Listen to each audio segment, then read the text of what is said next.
రాత్రి మార్గాన్ అని జూన్లో రిలీజ్ అయిన సినిమా ఒకటి చూసామన్నమాట. విజయ్ యాంటోనీ, అజయ్ దిశాను, దీక్షిక, ఇంకా బ్రిగిడా వీళ్ళందరూ నటించారు. ఈ సినిమా విజయ్ యాంటోనీ సొంతంగా నిర్మించారు. ఇందులో ఒక మెయిన్ క్యారెక్టర్ చేసిన కుర్రాడు ఎందుకు ఇతన్నే మెయిన్ క్యారెక్టర్ చేశాడు అని చూస్తే మనం అంచనా కరెక్ట్ అయిందనమాట. ఏంటి అంటే మనోడు చుట్టాలు అయ్యి ఉంటారు అనుకున్నాం.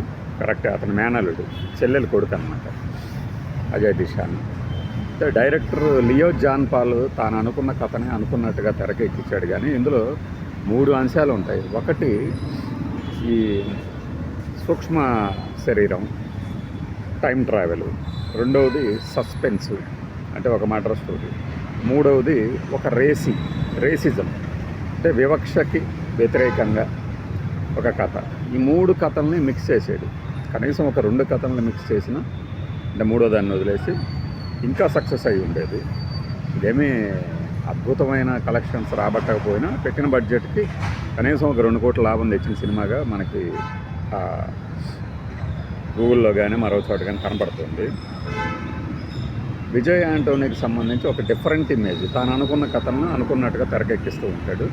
దీనికి సంబంధించి ఈయన మ్యూజిక్ ఇచ్చాడు, నటించాడు, తన మేనర్లను పరిచయం చేశాడు.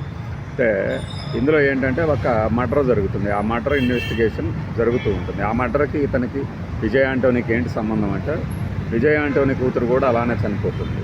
ఎవరు చంపారు అనేది సస్పెన్స్ అయితే, చివరికి వచ్చేసరికి మనకి లీలామాత్రంగా అర్థమైపోతుంది ఎవరు చంపుతున్నారు అనేది. ఆ ట్విస్ట్ ఏమి నేను రివీల్ చేయను కానీ మధ్యలో ఏంటంటే మన పురాతన సంప్రదాయాలు అనుకోండి, వైదీశ్వరన్ కోయిల్ దగ్గర నాడీ జ్యోతిష్యం అని చెప్తూ ఉంటారు.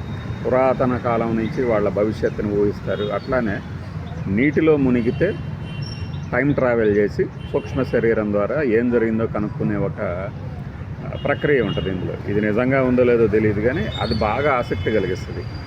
ఈ హీరో క్యారెక్టర్ అంటే మన విజయ్ యాంటోనీ కాదు, అజయ్ దిశాన్ కూడా హీరో అనుకుంటే అతని క్యారెక్టర్ చక్కగా డిజైన్ చేశారు ఆ క్యారెక్టర్ని. అంటే అతను ఎక్కడైతే ట్రావెల్ చేశాడో అంతకుముందు జనరల్గా ఆ ట్రావెల్ చేసిన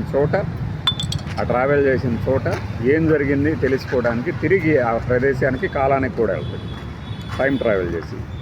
అక్కడ విజువల్ ఎఫెక్ట్ బాగా చూపించేది. చివరికి వచ్చేసి ఏం తెలుస్తారంటే ఈ హత్యలన్నిటికీ ఒక సంబంధం ఉంటుంది, ఒక మోటివ్ ఉంటుంది. ఆ మోటివ్ ఏంటనేది చివరిలో చూపిస్తారు. అంటే నల్లగా ఉన్నవాళ్ళు అందంగా ఉండరా, లేదు తెల్లగా ఉంటేనే ఫెయిర్నెస్సా, ఈ చర్చని ఈ విలన్ క్యారెక్టర్తో చివరిలో చెప్పిస్తారు. అది ఎలా అన్నది చూడండి. చక్కగా టైం ఎంగేజింగ్ థ్రిల్లర్ మూవీ లాగానే అనుకోవచ్చు, సస్పెన్స్ మూవీ లాగా. బై.